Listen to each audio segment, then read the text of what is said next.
Hi, my name is Jay with Kick Foosball Tables. First off, I'd like to welcome you to the Kick family. Today I'll be showing you how to properly set up and assemble your Kick Trilogy Brown 3-in-1 multi-game table.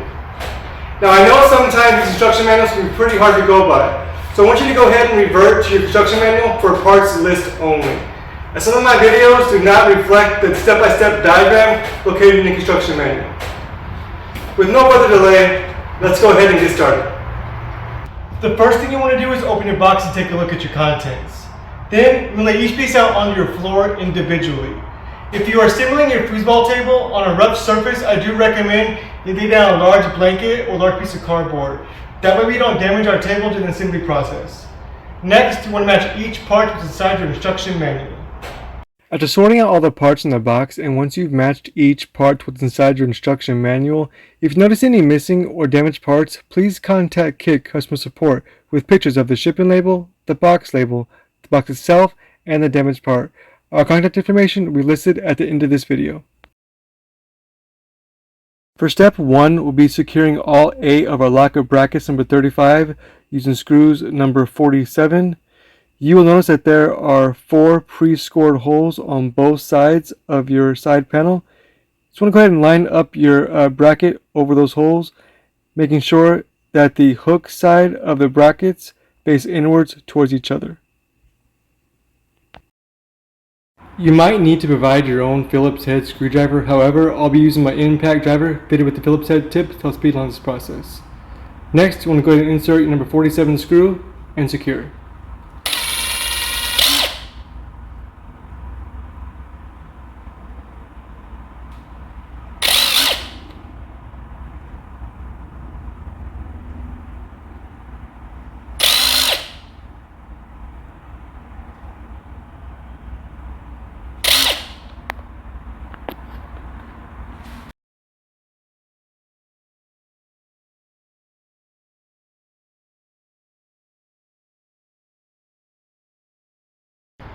For step 2, we'll be inserting our soccer playfield into the groove that you see here on both side panels number 1. What you want to make sure is that the ball entry hole on your side panels are faced downwards, closest to the floor, and that the graphics on your playfield are also faced downwards. Go ahead and insert your playfield into the center groove that you see here on one of your side panels. Go ahead and flip your side panel and playfield upright. Again, making sure that the graphics are face down. Go ahead and insert your playfield into the other groove. And it should just slide into place.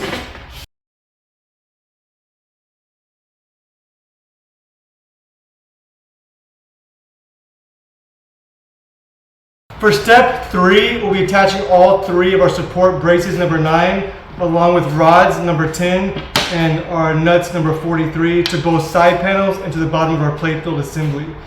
You will notice that there are 3 pre-drilled holes on the bottom portion of both side panels.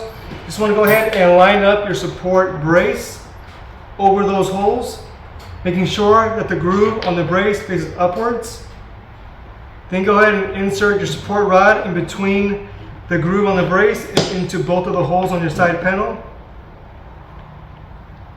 Then you want to go ahead and take both of your nuts and you want to thread them both at the same time, turning them just a few times each. And I found it easier to use 2 different Allen wrenches, one on each side, one turning clockwise and one turning counterclockwise until they are both tightened against the side panel. One quick note, you do not want to fully tighten all your bolts at this time. You want to leave some wiggle room so that we can attach our other playfield. Then once the other playfield is attached, you can go back and tighten all of your bolts. Next, we'll be attaching our blower motor number 34 over the hole on our hockey field assembly using screws number 51. The first thing you want to do is go ahead and detach the wiring harness and set that aside. Then you want to go ahead and insert your fan guard onto the back of the fan motor. Place over the hole. Insert your screws and secure.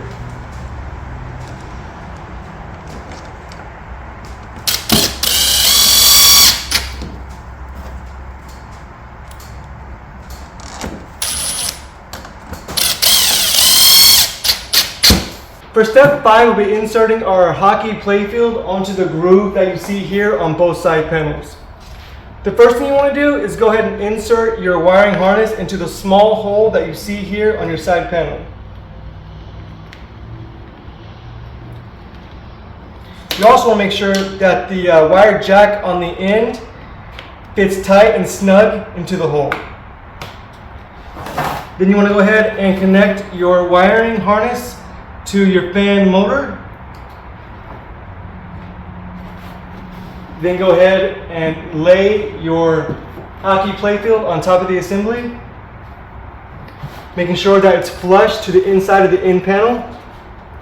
Once in place, you can go back and tighten all of the bolts on your support braces. Next, we'll be attaching our slide score number 24 using the 4 small screws number 24 into the gold box that you see here.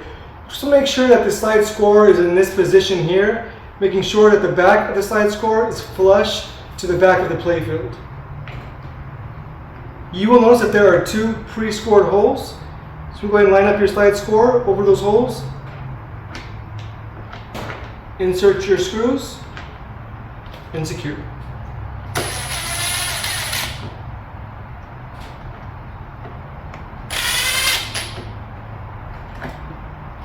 One quick note, you might notice that the soccer field is slightly longer than the hockey field. So you just want to make sure that the hockey field is flush to the inside of the side panel and that the soccer field, that it sticks out evenly on both sides. So it looks like it's about a centimeter here or a 1/4 inch on both sides. Just make sure that it's even on both sides. For step 6, we'll be inserting all 6 of our lock nuts number 44 into both end panels number 2. What you want to make sure is that the hole on the end of the lock nut aligns with the hole on the end of the end panel. You also want to make sure that the groove that you see here on the lock nut faces outwards.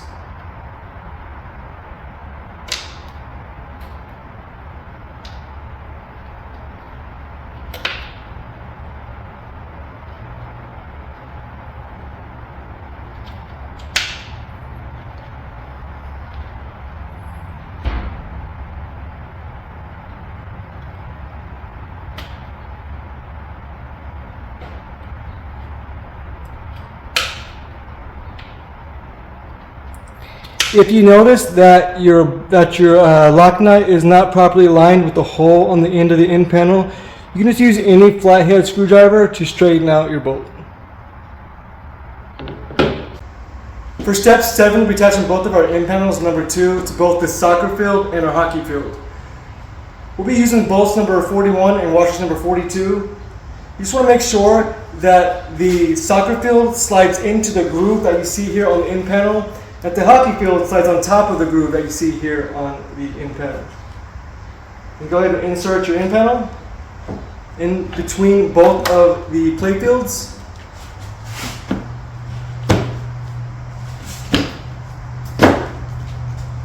Once in place, go ahead and insert your bolts into the 3 holes here on both of your side panels.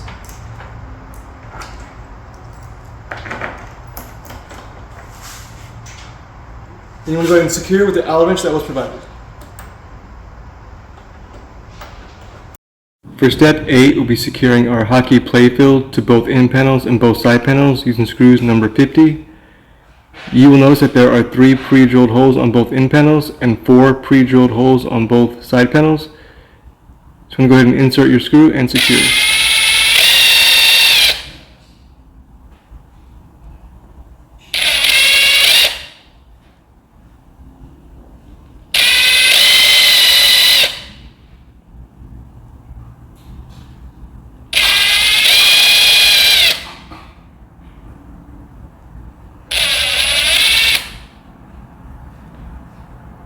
For step 9, we'll be inserting all of our player rods and attaching each player to each rod.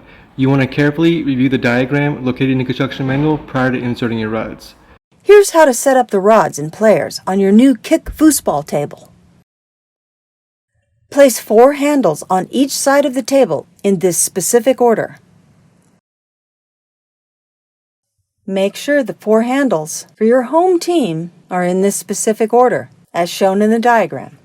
Also make sure your players are facing the opposing team and toward the opponent's goal, not the same team or your own goal. What you want to make sure is that you have the correct amount of players per holes in your rod and that they are in the correct position on top of your table. You also want to make sure that there's a hole on the correct side of the table where the handles will later go. Next, you want to go to insert your rods about halfway onto the table.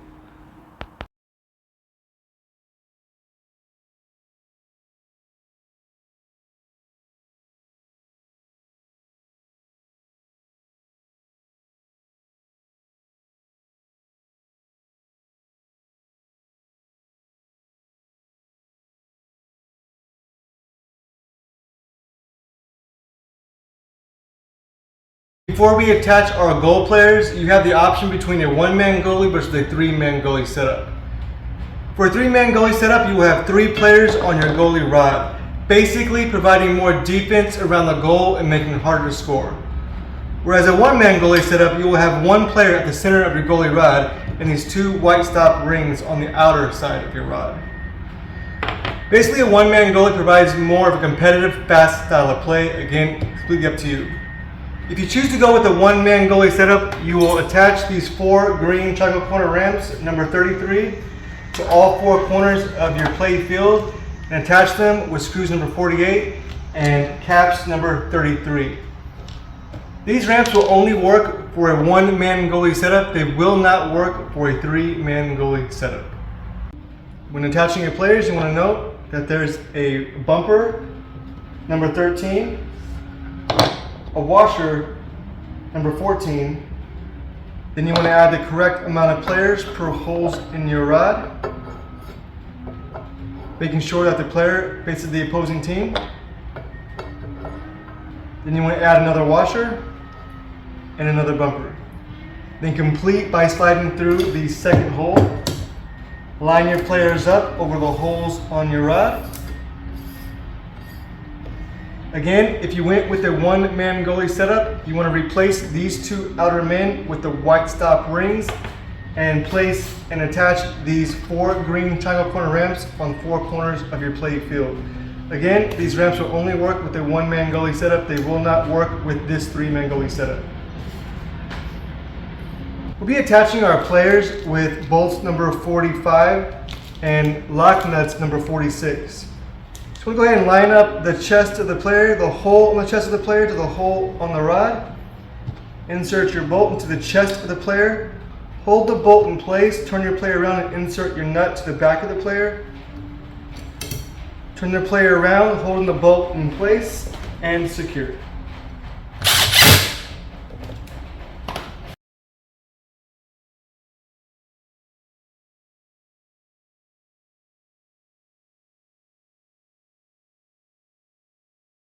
For step number 11, we'll be attaching all 8 of our handles, number 11, using screws number 49, and our goal, or the top of our goal, number 22, and the bottom of our goal, number 23, using screws number 47. You just want to align the top of your goal box to the top of your end panel, making sure that you are covering the goalie hole. Then go ahead and insert your number 47 screw and secure it.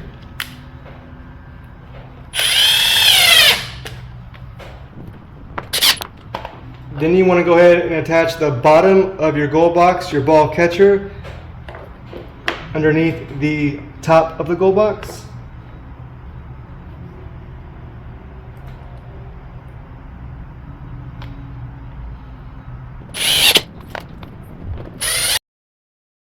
Next, you want to line up the hole in the handle to the hole in the end of the rod.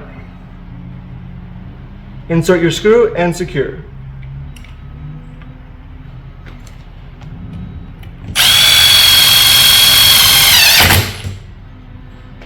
One quick note, these handles are really high quality.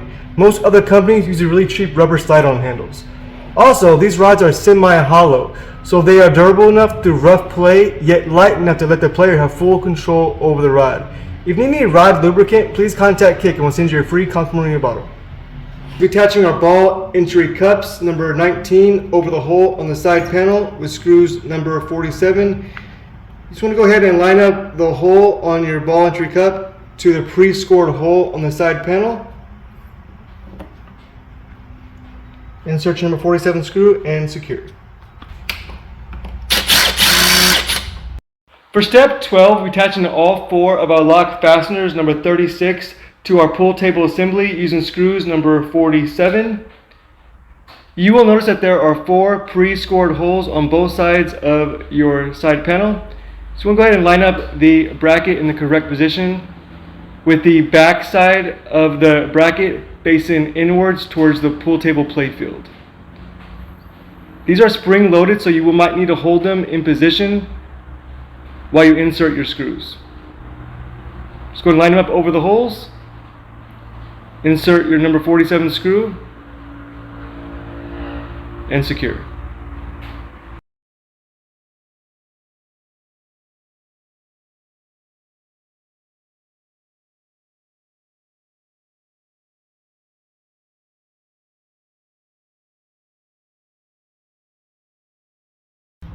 For step 13, we'll be attaching all 4 of our legs, 5 and 6, with our cross brace number 7 and our leg levelers number 21, using bolts number 38 and washers number 40. To ensure that you are adding the correct leg to the correct side of the table, you just want to make sure that the 2 holes on the back of your leg face outwards towards the end panel, and that all 4 holes on your leg line up to all 4 holes on both the side panel and end panel. Once you've lined up your holes properly and the 2 holes on the back of the leg are facing outwards towards the end panel, you want to go ahead and insert your number 38 bolt and number 40 washer.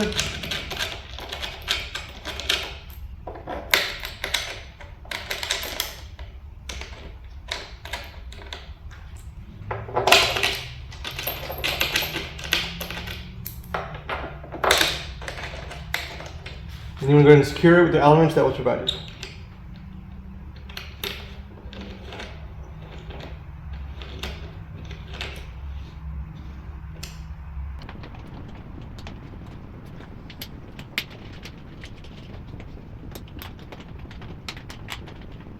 Next, we're attaching both of our leg braces number 7 between both of our legs using bolts number 39 and washers number 42. So we're going to go ahead and line up the holes on your leg brace to the inside holes on your leg. And you want to insert your bolt through the back of the leg and into the leg brace.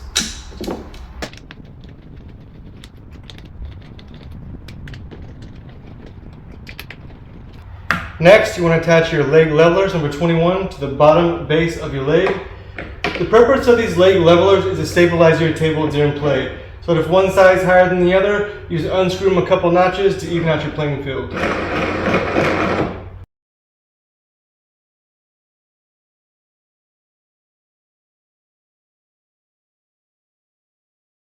You want to be sure to lock your table in place when changing out your game field.